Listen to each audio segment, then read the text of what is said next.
I haven't done this in a while, so I guess this is a season premiere of Call Time. Joining me today is Ben Fabio. Fabio? Fa- Ben Hell. Falbo. Falbo. I haven't talked to him in about a year or so. Last time I did it was mostly talking about his career and not only in wrestling as a producer, but also his career as a documentarian. He had just released one documentary about the eve of, like, I think of the eve of when we recorded, but when I last talked to him now, he has like two of them already in the works, or one already actually has one in the works and one had already been like another one released. So yeah, Ben, how you been? Been up and down, overall good. Life's been taking some interesting directions since the last time we talked, but otherwise very good. Yes. Like I said, one documentary was actually something that you kind of like touched upon the last time, which was the I would say the Zacamicchio documentary, because you mentioned the getting to talk about with whatchamacallit, with Lloyd Kaufman, and specifically right for the pandemic too. Uh, Yep. how did the editing for that actually come about, especially, post-pandemic, especially with the amount of footage you had for the documentary? For the Zacamiko documentary? Yeah, the Jersey Devil. Okay. Well, if you're asking about the editing process for that whole thing, I had filmed one of Zach's stand-up sets at the now defunct Creek the Cave here in New York. And following that, I had a little bit of B-roll. But other than that, I didn't really have much to work with because then the pandemic hit and I couldn't accrue the rest of the things I needed to get. The only other thing that I had, other than that stand up set and the interview with Lloyd Kaufman. So I had those two things, but I still needed to get the actual footage with Zach. And once things in the pandemic kind of started to improve, we could go places with masks on, get stuff done within reason. I made a day with him, and I went to Gas Digital Studios in the Village, and not only did we knock out the interview, but he was doing three Gas Digital shows that very Oh day. wow. So I was able to get great B-roll of that. He every In a typical week, Zach appears on. This is free publicity for them. He does Zach Miko's Midnight Spook Show, where he and a bunch of comedians talk about scary movies. He does Real Ass Podcast with Louis J. Gomez. He appears quite frequently on High Society Radio, which my other buddy Chris Vega does. Hmm. He appears on Legion of Skanks sometimes. So yeah, no, he's a busy boy and he does a lot. And as far as the editing process went, it really just came down to just putting it all in an order that I deemed appropriate. So we go from his early years to comedy to his world in professional wrestling and trauma films. Then we kind of close it out. So I wanted to touch on every aspect of his life. Yes. Speaking of professional wrestling, I know that the last time when we touched upon that, Catalyst Wrestling was, essentially in its own little private island, and now because, Very literally.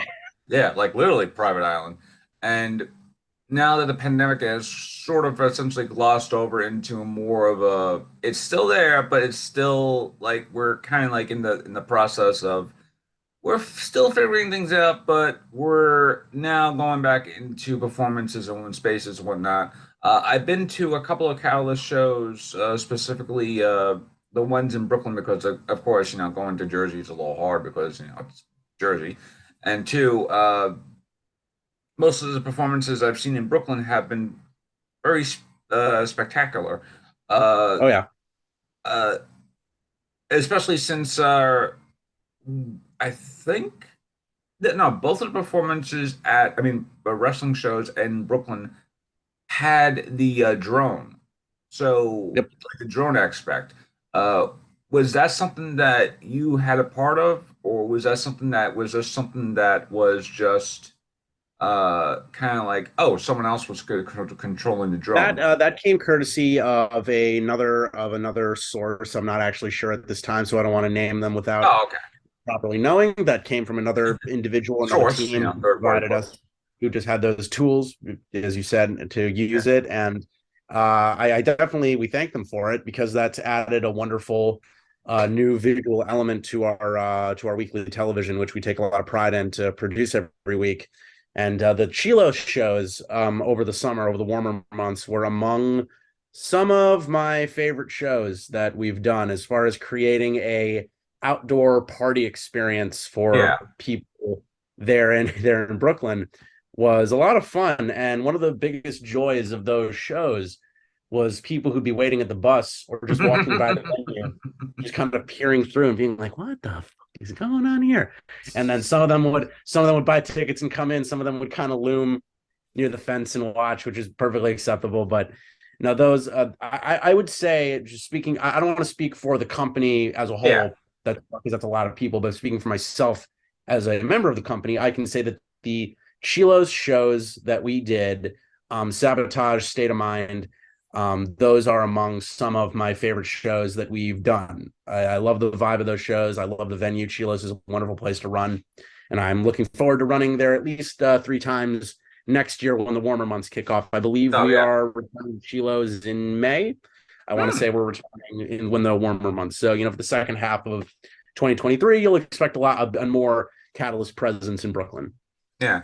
I noticed that since the pandemic, like I said, it has been glossing over or been slowly kind of like slowly been stopping or in that like performance space. The production quality for a lot of the shows has been like gone greatly. Aside from the little audio problem that was like at the one of the shows where it was like the mics were kind of like on and on off, and then we were right by the one of the speakers, so we kind of like got a whole blast of like whole like essentially why is my ear ringing like 5 minutes later, 5 minutes later thing. But in terms of the production quality, have especially you as a person who is in filmmaking, uh, has that experience like helped you more grow as a filmmaker? I'd say Catalyst has played a very big role in my upward trajectory as an artist. I've learned how to organize myself a lot better. I've learned to it comes in a few different areas. It's taught me how to organize things. It's taught me how to set up maybe like a shot list. It's taught me how to get in contact with people through the proper way and set a date for certain interviews and certain assets we need to get done. It's taught me a lot of things in terms of communication, like getting things started, breaking them down, like delegating jobs to other people. And it's really taught me that you gotta understand I've been working with Catalyst since I was in like very early college. So it's Yeah. been as big of a part of my formative years as school or any of my part-time jobs have been. So it's they've genuinely taught me a lot just about about more about wrestling, more about life than I could have ever imagined, honestly. Yeah. Now, not picking back on like stepping away from Catalyst stuff, I noticed that over the past like say year or so, you've been also running reviews or articles for I think Looper Yes. or okay. How did that come about? Because I know Looper is like a very famous uh news site or article site, and yeah, how did that come about? I wish I had a cooler story. I wish that I could say that I sent them my. I wish I could say that I hunted them down and I sent them my stuff and they brought me on. I wish I could say that, but the truth of the matter is, a while ago, one of my former roommates, he moved out quite a while ago. His name's Dave. He worked for them already as a freelancer. Hmm. And there's a program that Looper has in place wherein if you work for them, you recruit somebody, they produce a certain amount of pieces, you get a little bit of a kickback. You get like a certain amount of money. And he brought me on, and it honestly changed my life because having that ability to do a significant percentage of having the ability to make a significant percentage of my monthly income from home writing about film and television and now professional wrestling with Wrestling Inc. it's really it opened me up to quit a job that I did not like anymore, that I did not want to be Yeah. at anymore. And like I'd always thought to myself, the minute I have something that can supplement this income, I am getting the fuck out of here. And when that happened, I was like, okay, I'm taking another part-time job that's less hours, it's less money, but I can afford to do that because like I don't have to be here anymore. And fittingly enough, I'm almost like a year, almost like 6 months to a year after I left that job, they closed it down. So it was honestly for the best. And but yeah, no, I really owe my buddy Dave big time for that because honestly, without him even knowing it, he gave me an opportunity that has really changed my life for the better. Hmm. I asked that because it's like I started seeing your name like pop up because you'd be sharing a post about them. Like, oh, it's like I wonder how he got into like Lupa territory. I'm like that's probably like a big thing, and it was like, oh, it's just like it just happened by like happenstance. I am, to toot my own horn ever so slightly, I am an above average talented human being. I don't like to like poo-poo myself. I possess a certain amount of ability in the things that I do. Enough people have told me so. If I was crap, I feel like someone would have told me. That being said, though, a little asterisk next to that, all of that, I am incredibly lucky and I am incredibly blessed to have friends and colleagues who think enough of me to offer me certain opportunities and recommend certain opportunities and open certain doors for me. They open the door, but it's ultimately my responsibility to open it further, walk through, and do the work that Yeah. needs to be done. I'm incredibly lucky in that regard to have people like Dave to give me those opportunities, like Matt Ryan, like Ash Samuels, like Brendan Sokler, these very wonderful human beings who have given me these chances to shine and thrive in a creative environment. Yeah. Uh, in terms of the environment that you thrive in, which is both wrestling and filmmaking, I would be I would not. It would be kind of hard not to talk about ugh, the fall of Blackcraft Wrestling and how that Yeah. essentially almost springboarded.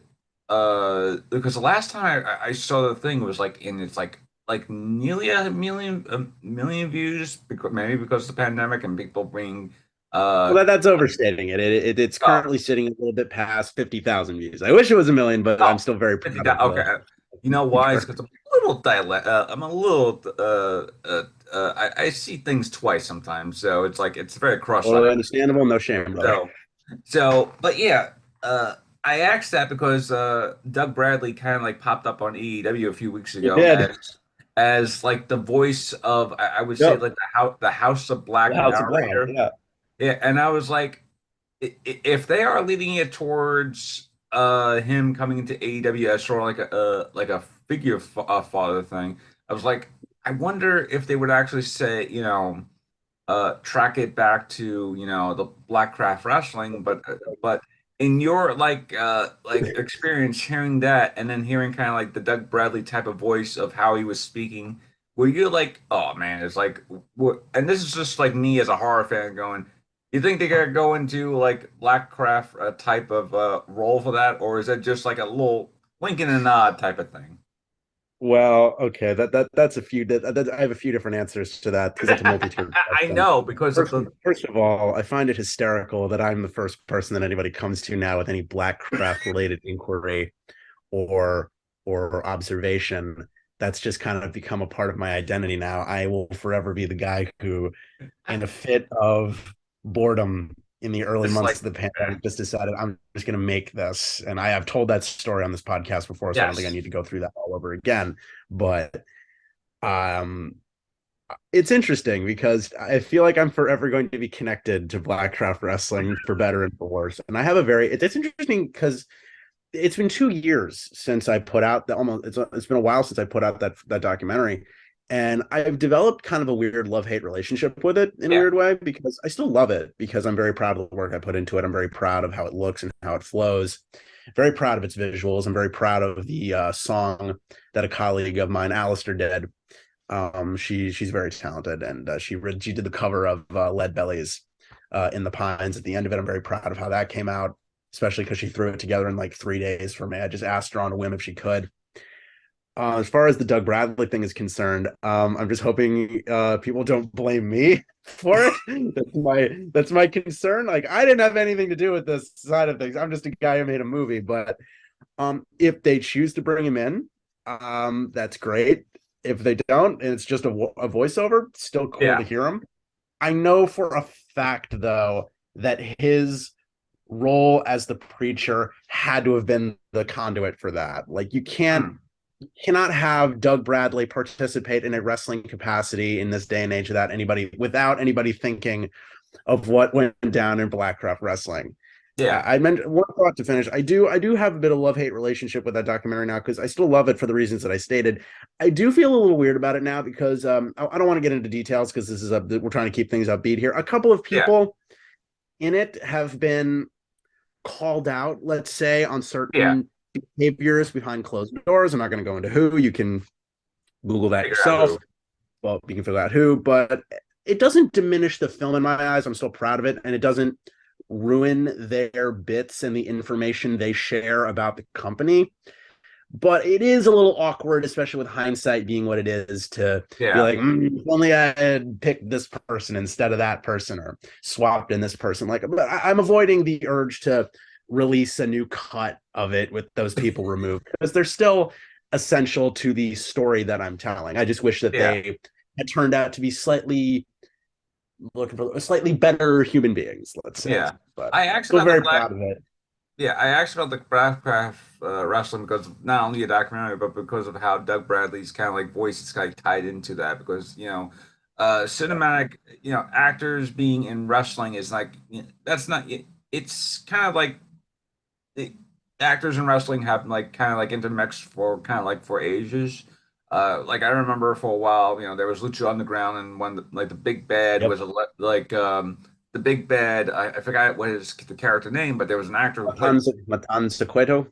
Yes, he essentially popped up like what was it earlier this year for MLW, basically doing their version of Lucha Underground, I think, but was they didn't call it Lucha Underground, they called Azteca Underground, I believe, Under or something like or something some to that such. effect. And they basically brought his character back, even though his character like kind of died at the end of Lucha Underground season 4, even though the character is like maybe immortal, something like that. So yeah, it's like it's weird how sometimes when there is acting in wrestling and they actually bring in actors like to bring in as actual characters, like I always wonder is like, are they just bringing the character like especially in the case of Doug Bradley, it's like, oh, he's a very synonymous voice in horror. He was Pinhead for like maybe 30 years, close to 30 years, He's and a then legend. yeah, he's a legend in the horror field. Like when you show something like that, especially in the AEW thing, especially with the story that, especially with the story that Malachi Black is like essentially telling with how uh with the House of Black recently Yep. and going back to what I was saying before with him with Bradley coming in as sort of like a week in a nod, do you see like especially as a filmmaker like people bringing outside I wouldn't say outside factors but like third like act like like a I wouldn't say like a famous actor but like a famous voiceover to come in and actually tell more of the story because even though when there is a wrestler speaking their story uh hearing a famous voice kind of like maybe helps it elevate the into the next level. I think that wrestling his let me phrase this properly. I think a presence like Doug Bradley in wrestling can only be a net positive. Yeah. I think professional wrestling and horror movies have a lot more overlap than people think, Oh yeah. and I think that kind of adding him into something like the House of Black is a perfect fit because those things very tonally go together, in my opinion. Hmm. And like I said, professional wrestling and horror movies like they do overlap like quite so well. Like the Bray Wyatt like legitimately came back, and even though he's not doing the Fiend anymore, he's still doing a very horror related gimmick where he is doing that whole like Uncle Howdy like type of s character, and his character and it's like very like horror s type of like Mad Hatter like type of uh vibe. Uh, do you think that with wrestlers, well, and this is your opinion, I should say. Do you think that with wrestlers who have more of a greater freedom in terms of their character, especially if they are a horror-related element, uh, because like Danhausen is a great example because Danhausen has a like the more fun gimmick where he is like cursing people with the whole, but then if he decides to go more evilhausen, I think that's the term, he becomes more of like a more deranged like type of like looking Very. figure. Uh, do you think when the horror related aspects get more of a creative freedom, especially in wrestling, how good of that, yeah, how good of it is, especially as a not only as a person who works in wrestling, but also as a like a horror fan. It's a very gratifying feeling to see these two things that I love come together. I adore what Bray Wyatt's doing currently with the whole Uncle Howdy thing. I adore Danhausen so much. I admire him very much for having the guts to pursue such a weird character like this. And I love that spot he did recently with the jar of teeth and all that stuff. I thought that was phenomenal. Um, it's like I said, it's gratifying. I love seeing wrestling outlets cherry pick elements from horror cinema to, kind of elevate the visuals and the presentation of the stuff that they're doing. For example, over in Catalyst Wrestling, we have Hudson County Horror Show, and Oh that's yeah, the faction that Zach Amico leads. And that's with Luke DeSangro, aka Twitch. That's Elijah Proctor, Devontae, King Jeter, lots of other amazing people. And I go whenever I'm given their content to work with, I go out of my way to make sure that we're evoking a 80s VHS feel, a 70s grindhouse feel, a very old school creepy cinematic feel when we produce content for them. And so off that same sentiment, I love it when other companies do stuff like that because I feel horror visuals and pro wrestling just go together as such a natural fit. The Undertaker, Kane, yeah. um, Seven from WCW. Even though Dustin Rhodes was like, don't remind me of that. No, but yeah, and my next question is kind of like a twofold question because I know your next documentary is about Akira, Akira. Akira, the Death Samurai, who is known to be in a very death match type of wrestler, like very hardcore type of wrestler. Do you consider? And the first question is, do you consider hardcore wrestling slash death match wrestling to be like very, of a horror element because of the whole violence for the sake of violence, and also people using like light tubes, tables on fire, that sort of thing. Stuff you would normally see in Well, a horror movie. well, that's an interesting question. For one, I don't think it's violence just for the sake of violence. Yeah, I think that it's as valid a form of wrestling as any other. I think it's you have technical wrestling, you have lucha style wrestling, you have grapple based wrestling, you have more sports entertainment based wrestling, and you have deathmatch wrestling, which I see as its own thing. And I feel deathmatch wrestling is very much the horror genre of professional wrestling in that there's that unpredictability factor. Horror films always have that unpredictability factor, and so do death matches. I go to Casino Valentine, his shows here in New York quite frequently, and he's constantly pushing the envelope about what you can get away with in the no ring deathmatch format.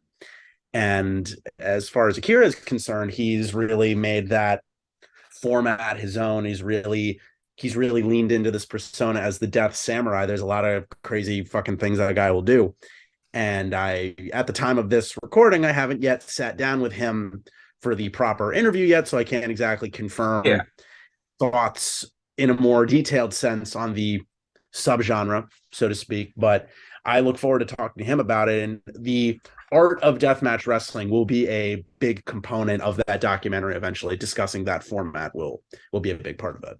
Now, I know you said, and going into the second question, I know you said that you can't really speak about it because you haven't really talked to him yet, or talked, but how did you conceptualize the idea of not only speaking to Kira, but also just like, okay, I've done Black Art Wrestling, I've done Zach Mikio's documentary, so like, what was like, did you figure like should I just go to the next step and just go interview like a rising talent, or was it just there's an element of that to it. I Okay. had finished up. I did the Zach documentary, and after that, I did the Julius Smokes. Excuse me, I did Oh, the right. Julius Smokes I documentary. forgot about that one. So I kind of like Yeah, has that Zach, one was that one's a lot of fun to make, and Julius is a fucking phenomenal talent. I love him to death. We've got a little little music video coming out on the 10th that I did for him. So keep an eye out for that. Follow his whole deal.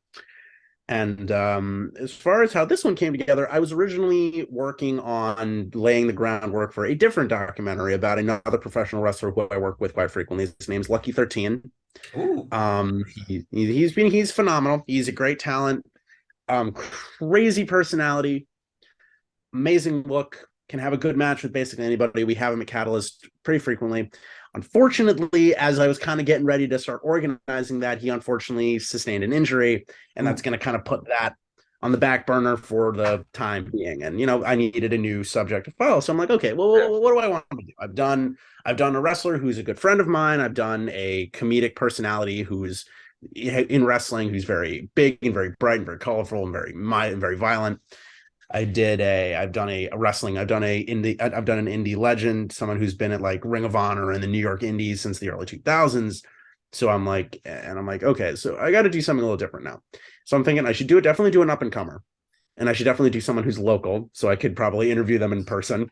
Yeah. And I was introduced to AKIRA when we brought him into Catalyst for that first match with Colby Carino, and he's just been consistently nailing it Hmm. every time for us, like regardless of who we put him with, regardless if it's Colby, if it's Ray Jazz, if it's O'Shea Edwards, regardless of who we slot him with, he always gives 110%, and he always gives us everything he has. And people who might have it in their heads that he's a deathmatch wrestler, he can't get it done in the conventional sense, he absolutely can. Yeah. And his matches are a consistent highlight for all the Catalyst events. And I look forward to kind of picking his brain about professional wrestling and kind of getting his side of the story, kind of asking him how it happened. That's going to be a lot of fun. Hmm. And people kind of like forget, like, oh, hardcore wrestlers can't really professionally wrestle. It's like they can't professionally wrestle because that is part of the art of pro wrestling. Is that no matter what gimmick you have, oh, you could be like a doctor gimmick, but you could show that you have a wrestling background. People who work in deathmatch, type of wrestling, like they show that they are legitimately a good wrestler. Like, who's it called? Matt Cardona, like what was it, early this year, did the whole deathmatch angle, and that whole idea is that, oh, he's also a pro wrestler. Uh, yeah, I just noticed you just going, "Ugh, Matt Cardona. It's like, so, I don't know if I don't know if Oh no, that. no, no, that wasn't directed towards him. I was just moving Oh, something over. But no, Matt, I'm a big fan of Matt oh, Cardona. okay. He went to my high school years before I attended, actually. No, but my question is, He's from my hometown, America, Long Island, which is a lot of oh, fun. okay, good, good, good. I thought I saw like a little sign, like, oh, don't please go on. No, but my question is like, and it's a good question to end on things because I know you said you don't have that much time here, but uh, when it comes to deathmatch wrestling and people like, and then there's the integration of like people who aren't like kind of like known for deathmatch wrestling, like the Matt Cardonas, the Jeff Jarrett's, and they kind of like integrate them so well into actually going into that little style. Like, do you see like I wouldn't say like a renaissance, but like a new fusion of like wrestling style that kind of like combines not only the deathmatch style but also like the pro wrestling style, where it's like, oh, they actually have like whole, chin locks and holds, and people doing submissions, and then a seconds later it's like, oh, someone's getting hit with a light tube or something like that. I think there's how you can mix the two of them together. Absolutely. I loved seeing guys like Jeff Jarrett pop up and wrestle Effie. I loved stuff like that. I loved seeing Matt Cardona come into GCW and win the GCW championship. In fact, I'm one of the people I tweeted recently. His run with the GCW title was fantastic, and it ended about 6 months too soon, in my opinion.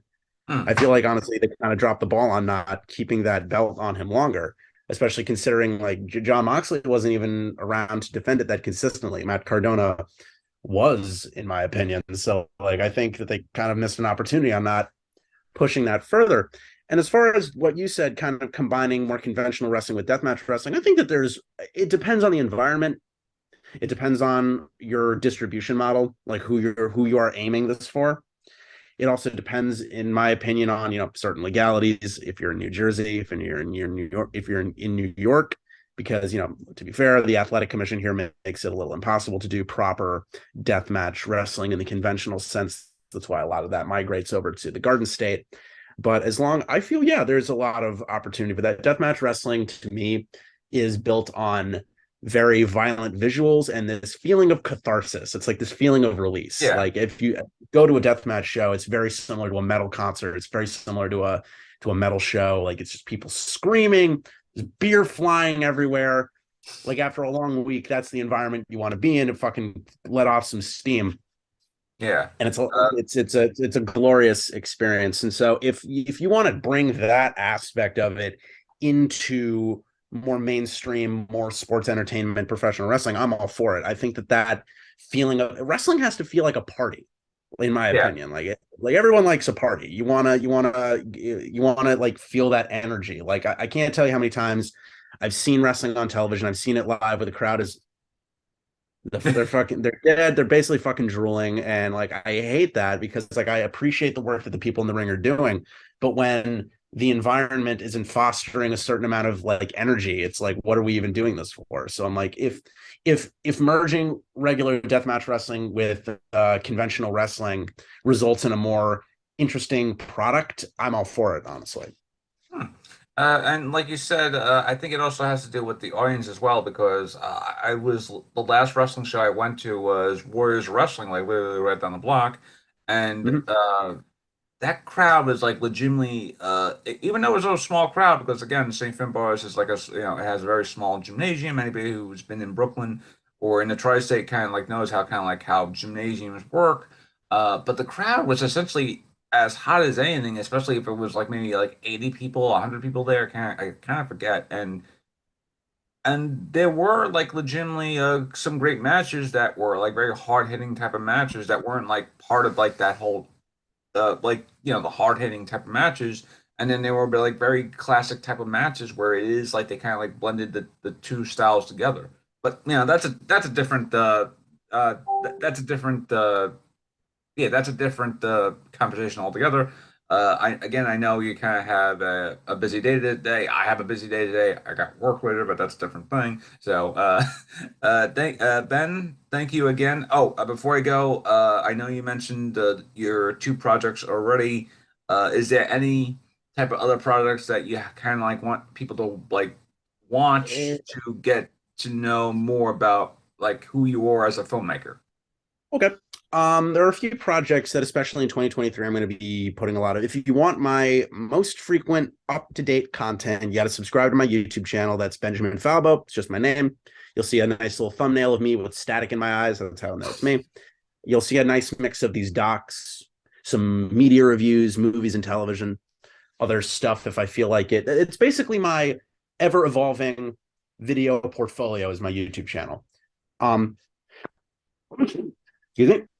Not too tight. The other place you can probably find my most up to date content behind that is probably my podcast Hmm. that I'm going to make an effort to put out more episodes in 2023. It came from Queens. You can find that on Spotify. You can find that on iTunes. The podcast section, you can find it came from Queens, like it came from outer space.